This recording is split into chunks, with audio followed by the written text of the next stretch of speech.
Hello everyone, welcome to the Mind Podcast, where we explore the teachings and philosophies of Buddhism. Today, we will delve into an essential topic, the doctrine of the middle way in Buddhism. Join us as we uncover the wisdom behind this central tenet and its profound impact on leading a balanced and enlightened life. The doctrine of the middle way in Buddhism. The middle way is the path that avoids the two extremes of indulgence in sensual pleasures and self-mortification.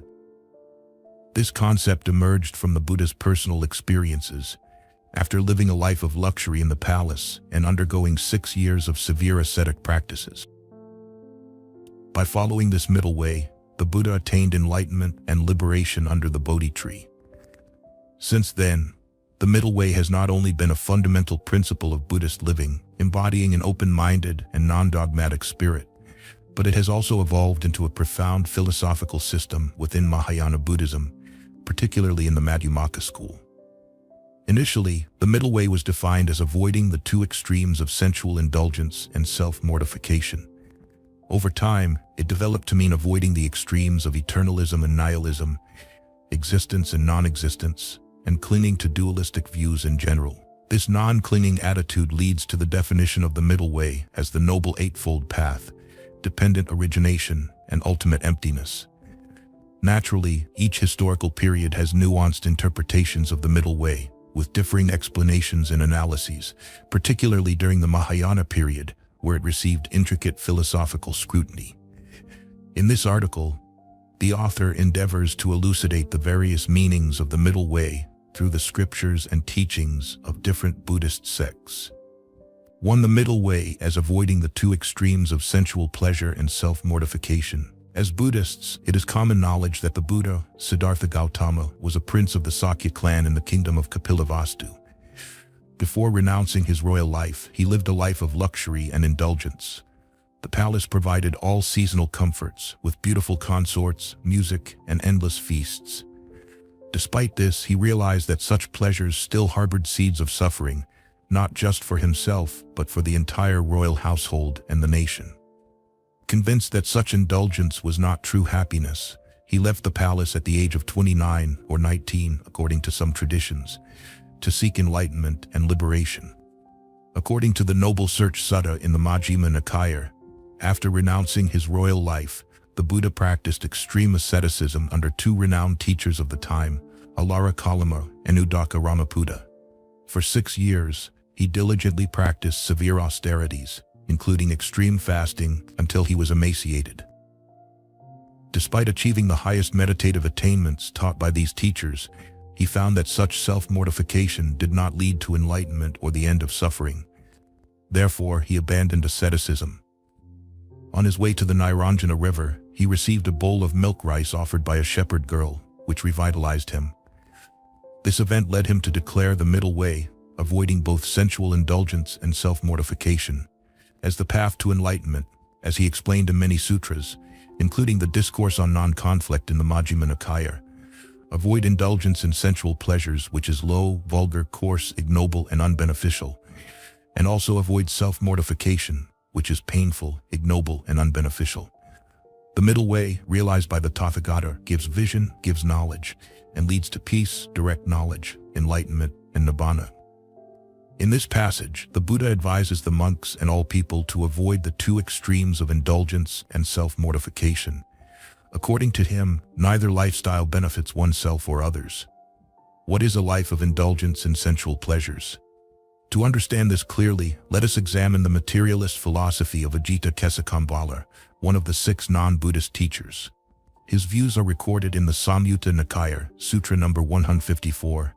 By what, relying on what, clinging to what, engrossed in what, seeing self in what, do beings say, there is no almsgiving, no sacrifice, no offering, no karmic result of good and bad actions, no this world, no other world, no mother, no father, no beings, no Brahmins who have reached perfection, who practice rightly, who proclaim this world and the other world.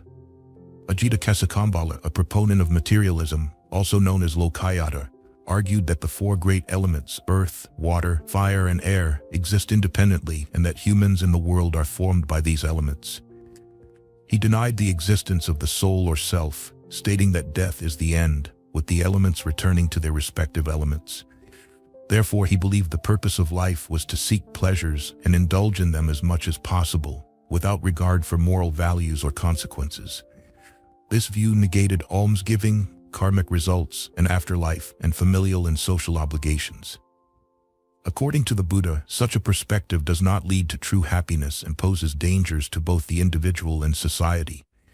It contributes to suffering and does not bring enlightenment or liberation. Thus, the Buddha advised abandoning this lifestyle.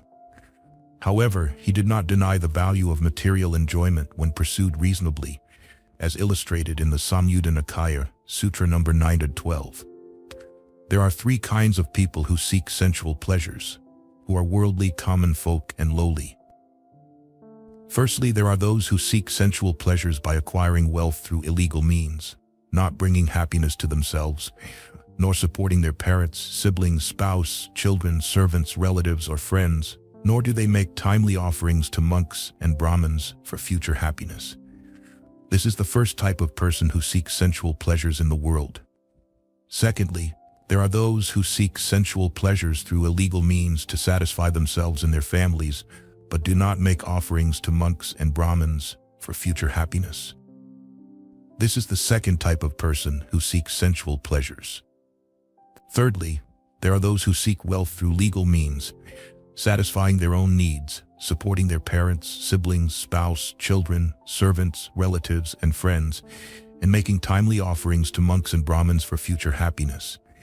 This is the third type of person who seeks sensual pleasures. In these passages, the Buddha discusses three types of people who seek sensual pleasures. The first type acquires wealth through illegal means and spends it on themselves without helping their family or making offerings for future happiness. The second type also acquires wealth illegally but supports their family, though they still do not make offerings. The third type earns wealth legally, supports their family, and makes offerings for future happiness. The Buddha criticizes the first type and praises the third, showing that he does not advocate extreme indulgence, but does support reasonable enjoyment of material wealth. However, even with legal earnings, overindulgence is not consistent with Buddhist principles. Excessive consumption can harm physical health, leading to obesity and other diseases common in developed countries with abundant material wealth. This is why the Buddha rejected the first extreme of indulgence. Similarly, the Buddha also rejected the extreme of self-mortification, a practice advocated by the Jains. The small discourse on the mass of suffering in the Majjhima Nikaya describes their practices. At one time, while residing in Rajagaha on Vulture Peak Mountain, many Niganthas, Jains, on the slopes of Isagili Mountain, on Black Rock, stood upright, refusing to sit down and enduring severe, painful, sharp feelings. These Jains practiced severe asceticism, standing all day and night without sitting or lying down, lying on thorns, beside rotting corpses, and fasting to the extreme, believing that such suffering would lead to enlightenment and liberation. They thought, Nigantha Nadaputa, being omniscient, says, if you commit evil deeds in the past, you can make them dissipate through severe asceticism. Prevent evil deeds in the future by restraining the body, speech, and mind in the present. By burning away past karma and preventing new karma, future continuity will be cut off. When continuity is cut off, karma is eradicated. When karma is eradicated, suffering is eradicated. When suffering is eradicated, feelings are eradicated. And with the eradication of feelings, all suffering will be consumed. According to the Jains, severe asceticism purifies past bad karma and prevents future karma, leading to liberation. However, the Buddha's view differed, emphasizing the importance of mental discipline and wisdom over physical suffering. He taught that the root of suffering is ignorance, which can only be eradicated by wisdom, not by physical torture. If self-mortification led to enlightenment, prisoners would be the first to attain it. Therefore, the Buddha's path is not one of extreme asceticism, but a balanced life with moderate material needs and cultivation of wisdom, living a life of simplicity and contentment, avoiding extremes and nurturing the Buddha nature within. True enlightenment comes from cultivating a mind free from ignorance and clinging, not from torturing the body. What is a life of simplicity and contentment? It is living with a sense of shame and understanding one's position and capabilities, having just enough for essential needs without excess or deficiency, not being driven by endless desires. The level of sufficiency varies with each individual in their social context, with no fixed standard. In summary, excessive indulgence in sensual desires is one extreme. Conversely, a life of asceticism and self-mortification is another extreme. Neither of these lifestyles benefits oneself or others, as they both contribute to afflictions and suffering. Therefore, the Buddha advised us to avoid these two extremes and instead follow the middle way, a balanced life that avoids leaning too much towards either indulgence or asceticism. This is the meaning of the middle way that the Buddha discovered and proclaimed after experiencing both a life of sensual pleasure and the practice of severe asceticism. This is also why he defined the middle way as the Noble Eightfold Path, as explained in the Kula Sunyata Sutta in the middle-length discourses as follows. Avoiding these two extremes, there is the middle way discovered by the Tathagata, which gives rise to vision, which gives rise to knowledge, which leads to peace, direct knowledge, enlightenment, and nibbana. What is the middle way that the Tathagata has discovered? It is the Noble Eightfold Path, that is, right view, right intention, right speech, right action, right livelihood, right effort, right mindfulness, and right concentration. Even in the Turning the Wheel of the Dharma, in the Great Perfect Enlightenment Sutra, the middle way is explained as the Noble Eightfold Path as follows. The Buddha taught the monks, "You should know that there are two types of obstacles for renunciants." What are the two? One is attachment to sensual pleasures, which is difficult to abandon and is characteristic of the worldly, ignorant, and lowly. It is not suitable for the noble ones, for it does not lead to liberation, to the eradication of sensual desires, to supernatural powers, to becoming a Buddha, or to Nibbana. The second is self-mortification, which brings suffering and is not suitable for the noble ones, for it also does not lead to liberation, to the eradication of sensual desires, to supernatural powers, to becoming a Buddha, or to Nibbana. Therefore, monks, you should abandon these two. I now teach you the middle way, monks, and you should listen. What is the middle way? It is right view, right intention, right speech, right action, right livelihood, right effort, right mindfulness, and right concentration. We might ask, why do people fall into the two extremes of indulgence in sensual pleasures and self-mortification? Upon serious investigation, we find that these arise from ignorance, as ignorance prevents us from recognizing right from wrong, good from bad, and proper from improper. As a result, people mistake wrong for right and practice what should not be practiced, leading to suffering and affliction. To end this ignorance, we need to illuminate wisdom, expressed through the Noble Eightfold Path. 1. Right view, right thought. 3. Right speech. 4. Right action. 5. Right livelihood. 6. Right effort. 7. Right mindfulness. And 8. Right concentration. This means that when a person lives with right view, they have right thoughts. With right thoughts come right speech and right actions, leading to a right livelihood. Due to right view and right thought, their efforts are also right, their mindfulness is right, and as mindfulness is right, they live and work with right concentration. One who lives with right concentration possesses wisdom, knowing what is right and wrong, beneficial and harmful, for oneself and others. Knowing this, they do not fall into these two extremes. This is why the Buddha defined the middle way as the Noble Eightfold Path. In a more profound sense, the concept of the middle way also involves materiality, avoiding the extremes of indulgence and self-mortification. However, this is not the sole meaning of the middle way theory. Over time, it has evolved into avoiding the extremes of existence and non-existence, eternity and annihilation, leading to the ultimate non-dual state. This is an important point to consider. In the next section, we will explore the concept as previously mentioned. To avoiding the extremes of existence and non-existence, the middle way. The metaphysical questions that the Buddha did not answer, such as, is the world eternal or not eternal, finite or infinite? Is the soul the same as the body or different from the body? Does the Tathagata exist after death or not? Were of great interest to contemporary Indian philosophers and were continually debated. Anyone who became famous and attracted social attention had to choose one of these extreme views. Similarly, the Buddha, being a renowned figure, was questioned on these issues, especially given his teaching of dependent origination, paticca, which posits the impermanence of all phenomena. When asked whether the world is eternal or not, it implied that if the Buddha affirmed the world's eternity, he accepted its existence. If he denied it, he implied non-existence. If everything is annihilated, then why practice at all? This was the challenge posed to the Buddha by contemporary religious philosophers. However, the Buddha's conclusion, based on the principle of dependent origination, was that both humans and the world are impermanent. The concept of impermanence does not deny the existence of humans in the world, but introduces a new understanding of existence that was unfamiliar to traditional Indian thinkers. This is why Buddhist scriptures often discuss the concepts of existence and non-existence. As stated in the Connected Discourses, Kakayana, this world is for the most part shackled by engagement, clinging, and adherence. But this one with right wisdom does not engage in or cling to that engagement and clinging to the notion that everything exists, nor to the notion that everything does not exist. This indicates that India, being a nation inclined towards metaphysical thinking, sought to understand the nature of existence, whether the world is eternal or annihilated.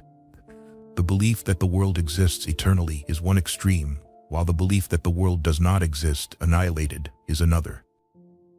These two viewpoints often clashed and contradicted each other. The Buddha did not accept either of these extremes, considering them both to be extremes. Why? Because the world is neither truly existent nor non-existent, but rather exists in a state of impermanence, constantly changing. The myriad things in the world arise due to causes and conditions, hence their inherent nature is impermanent. If each component of the world is impermanent and subject to change, then the world cannot be static or unchanging. Therefore, the world cannot be definitively labeled as existent or non-existent because it exists as a manifestation of the impermanent nature of things. To clarify this, the great Parinirvana Sutra explains, all phenomena are neither existent nor non-existent because they lack a permanent nature. For example, consciousness arises dependent on the eye, forms, light, the mind, and attention. This consciousness does not exist independently in the eye, forms, light, the mind, or attention, nor is it found in between. Therefore, phenomena are neither existent nor non-existent. Because they arise from conditions, they are said to exist. Because they lack a permanent nature, they are said to be non-existent. Thus, the nature of all things is explained in terms of conditional arising, which avoids the extremes of existence and non-existence. This understanding is foundational to the middle way. 3. The ultimate meaning of emptiness is the middle way. In addition to the two meanings of the middle way discussed earlier, Mahayana Buddhist scriptures also emphasize the ultimate meaning of emptiness as the middle way. The great Parinirvana Sutra states, Buddha nature is the ultimate meaning of emptiness. The ultimate meaning of emptiness is wisdom. What is called emptiness is neither non-existence nor non-existence. The wise see it as both empty and non-empty, both impermanent and permanent, both suffering and blissful, both self and non-self. Emptiness encompasses all samsara. Non-emptiness is the great nirvana. To see all things as empty without seeing their non-empty aspect is not called the middle way. Even seeing all things as non-self without seeing their self aspect is not called practicing the middle way. The middle way is Buddha nature, and from this meaning, we understand that Buddha nature is eternal and unchanging. Beings do not see Buddha nature due to ignorance. The disciples and solitary realizers see all phenomena as empty, but do not see their non-empty aspect. See all phenomena as non-self, but do not see their self aspect. For this reason, they do not see the ultimate meaning of emptiness and do not practice the middle way, and thus do not see Buddha nature. The great Parinirvana Sutra belongs to the Mahayana tradition and teaches the principles of eternal joy, self, and purity. It defines the middle way as the ultimate meaning of emptiness. Ultimate meaning refers to wisdom, which is also Buddha nature. The wisdom defined in Mahayana Buddhism is paramita wisdom, distinct from the analytical wisdom, panna, derived from discrimination. Those with wisdom see the true nature of phenomena as arising from conditions, which are impermanent and empty but not non-existent. Hence, phenomena are neither purely empty nor purely existent. To see them as purely empty or existent is an extreme view, and the wise should see phenomena as both empty and existent simultaneously, which is a true vision. If one sees phenomena as only impermanent, empty, and non-self without seeing their permanent, non-empty and self aspects, then one lacks wisdom and does not see the ultimate meaning of emptiness or Buddha nature, and does not practice the middle way. Conversely, one who sees phenomena as both impermanent and permanent, non-self and self, empty and non-empty, has prajna wisdom and understands the middle way. This is the Mahayana definition of the middle way as the ultimate meaning of emptiness. 4. Dependent origination is the middle way. Before delving deeper into the meaning of dependent origination is the middle way, it is important to note that Mahayana Buddhism's philosophy of prajna appeared after the phase of early Buddhism. Therefore, Mahayana texts, particularly those of the prajna school, emphasize emptiness and critique the concept of existence. The concept of existence that Mahayana critiques primarily pertains to the threefold true existence and eternal nature of phenomena, advocated by the Sarvastivada school. The debate over existence and non-existence in these texts does not directly target the heretical views critiqued in early Buddhist texts like the Agamas or Nikayas, as these represent different historical contexts. Additionally, it is crucial to distinguish between the term dependent origination, paticcasamuppada, which is a law discovered by the Buddha under the Bodhi tree, and the term conditioned co-arising, which is sometimes used interchangeably but with different meanings in different contexts. Dependent origination explains the process of sufferings arising and cessation, primarily focusing on psychological aspects, while the 6 causes and 4 conditions of the Sarvastivada school primarily analyze the formation of the material world. In the Great Parinirvana Sutra, the middle way is described as follows. Buddhas and bodhisattvas always reveal the middle way. Why? Because all phenomena are neither existent nor non-existent and lack a permanent nature. Why? Consciousness arises dependent on the eye, forms, light, the mind, and attention. Therefore, this consciousness does not arise solely from one cause like the eye or forms, and thus its nature is neither existent, non-existent, nor in between. Because phenomena arise from conditions, they are said to exist. Because they lack a permanent nature, they are said to be non-existent. Thus, the Tathagata says, all phenomena are neither existent nor non-existent. The content of this passage indicates that the Buddha frequently applied the middle way in daily life, avoiding any rigid stance, whether it was about existence or non-existence, right or wrong. Existence and non-existence are temporary phenomena, not inherent nature, as all phenomena are impermanent and constantly changing due to conditions. Therefore, it is futile to definitively label phenomena as either existent or non-existent. The correct understanding is that all phenomena arise from conditions, making them neither purely existent nor purely non-existent. This approach avoids the extremes of existence and non-existence, forming the basis of the middle way as dependent origination. 5. Beyond dualities, the middle way. The idea of transcending dualities as the middle way has been discussed earlier. However, the concept of dualities here refers to specific extremes, such as indulgence and asceticism, existence and non-existence, permanence and annihilation, which are all seen as false and incorrect. Hence, practitioners must avoid these extremes to attain liberation. This section explores a unique perspective where even good and evil are considered dualities to be transcended. For instance, in the treatise on the great perfection of wisdom, Nagarjuna states, attachment to self is one extreme, attachment to non-self is another extreme. Avoiding both attachments is called the middle way. Furthermore, Nagarjuna explains, furthermore, ignorance is one extreme. The cessation of ignorance is another extreme. Bodhisattvas are one extreme. The 6 perfections are another. Buddha is one extreme. Enlightenment is another. Prajna paramita is one extreme. Non-prajna paramita is another. Avoiding both extremes is called the middle way, also known as prajna paramita. Similarly, in the Perfection of Wisdom Sutra, it is mentioned, Sariputra, the inconceivable and the 5 heinous sins are all grounded in the ultimate reality, without difference, without birth or death, without coming or going, without cause or effect, without good or evil. These passages illustrate that the concept of transcending dualities in Mahayana Buddhism goes beyond simply avoiding wrong views and practices. It includes transcending conventional dualities such as good and evil, ignorance and enlightenment, and even conventional and ultimate realities. The Buddha's teachings are aimed at liberating beings from all forms of attachment, even those towards seemingly positive or virtuous qualities. This transcendent approach ensures that practitioners do not fall into subtle forms of attachment that can obstruct ultimate liberation. For instance, in the story of the raft used by two monks to cross a river in the Alagama Sutta from the middle-length discourses, one monk, after crossing the river, clings to the raft, while the other monk leaves it behind, understanding its purpose has been fulfilled. The Buddha uses this story to illustrate that even the Dhamma must be let go of once it has served its purpose, let alone incorrect teachings. This non-attachment is essential for true liberation, as clinging to any view, even a correct one, can become a hindrance. In conclusion, whether in early or Mahayana Buddhism, the middle way is a crucial doctrine that emphasizes avoiding extremes and understanding the conditional nature of phenomena. It is not just a practical guideline, but a profound philosophical insight into the nature of reality.